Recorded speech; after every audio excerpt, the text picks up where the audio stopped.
Hey y'all, happy Thursday. So listen, if you are on cloud nine right now and things are just going really well for you in your life, this may not be the Devo for you. You probably could save yourself 4 minutes and just turn it off. But if you feel like that you're losing, then take a listen. There's this really awesome Mercy Me song, and it's called Even If, and this is what he says. He says, sometimes you win some and sometimes you lose, and right now I'm losing bad. I've stood on the stage night after night reminding the broken it'll be all right, but I just can't right now. I just can't. You know, I've been thinking for the last couple of days, starting at the beginning of the week, sort of what this devotional was going to look like. And then yesterday, I could feel the Lord saying, I just want you to be really honest and to just kind of share. And so we have two kind of grown kids, 17 and 20. And so they have their own lives and they don't want their mom, to talk about them in great detail, which I totally understand and respect. So out of their privacy, all I will say is that they're struggling, both of them, in different ways. And I heard somebody recently say that you're only as strong as your weakest child. And when I heard that, it kind of rubbed me the wrong way. And I took a couple of days and I was like, what is it about that statement that just really deep inside of me does not feel right or good or even biblical? And when our kids are suffering, when our kids are struggling, they could not be more opposite too right now in what they're struggling with, but they're both, it kind of just feels like we're losing, And, I was thinking about Lord, why does that not seem right? And I'm like, well, first there's this whole concept of boundaries and the fact that we have to know where we end and our struggling or thriving children begin, where they stop and start and where we stop and start. But then there's also Paul, who said, I've learned to be content in any circumstance. And when we base our ability to be content on a circumstance or on somebody else's contentment or happiness, we are in trouble. So I just want you to know that if you are watching this today and your children or your spouse or your parents or someone that you really love is struggling, you can find contentment in the middle of that and you can rise up out of that. When I was praying about it this morning and just all day yesterday, I just knew that the Lord was just calling me to stand up and be the warrior that he created me to be, and you too. And we cannot be easily fainting. We cannot be the type of Christians and the type of warriors or the type of parents or the type of children for our parents, grown or not, who just get the wind knocked out of us easily, because we rise up in the strength of the Lord when things come against us. And yesterday I was thinking about just how often God desires for the warriors in us to stand up and fight on behalf of our children in the spiritual realm.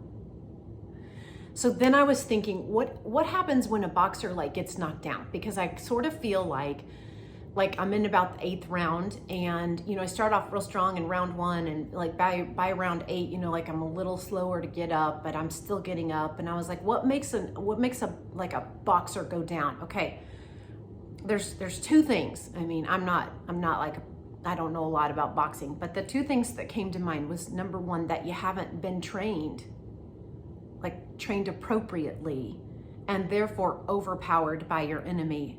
Or number two, you're given a sneak attack, like a jaw jack, and that came out of nowhere. The first of which is, if you haven't been trained and you're overpowered by your opponent, that is not true, because the God that we serve, the Jesus Christ in you, requires the faith of a mustard seed. We know when we resist the enemy, he must flee from us. There is nothing that the enemy can do to overpower you.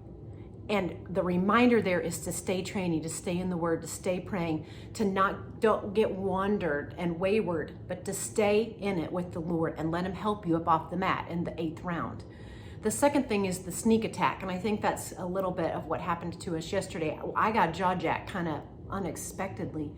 And I was thinking about, it says in Daniel 7 that the enemy desires to wear the saints out. And so here's the deal. We don't have to just jump up and act like my lip isn't bleeding and my eye isn't black, but we are to get up with the power of Jesus Christ, and we are to go to bat for our children.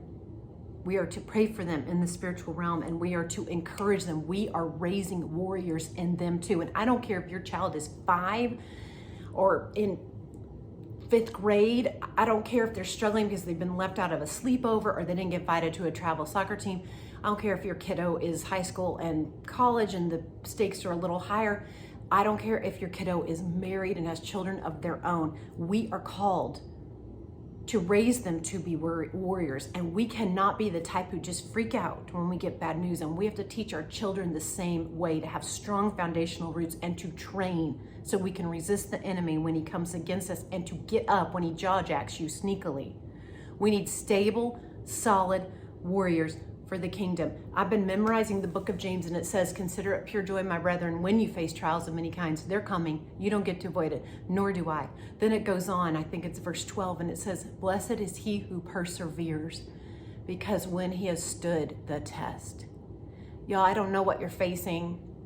I wish I could tell you specifically what was happening in our lives, because there's others who've been through it, and you would email me and text me, and I would feel hope and encouragement from that. But the bottom line is, the Lord knows exactly what you're going through and what I'm going through. And he desires to uplift us and to shore us up. We're not fainting goats. We're not quick to faint. We are stable, solid warriors in Christ. So today, if you feel like you're losing, great. Join the crowd and get on your knees and beg God to intervene on your behalf and to teach you, to learn you how to be content in any and every situation. And in the meantime, this isn't the first or the last time when my kids and your kids will struggle. But each time we learn how to get up and how to teach and train ourselves and them to be warriors. So hang in there, my precious saint. Hang in there.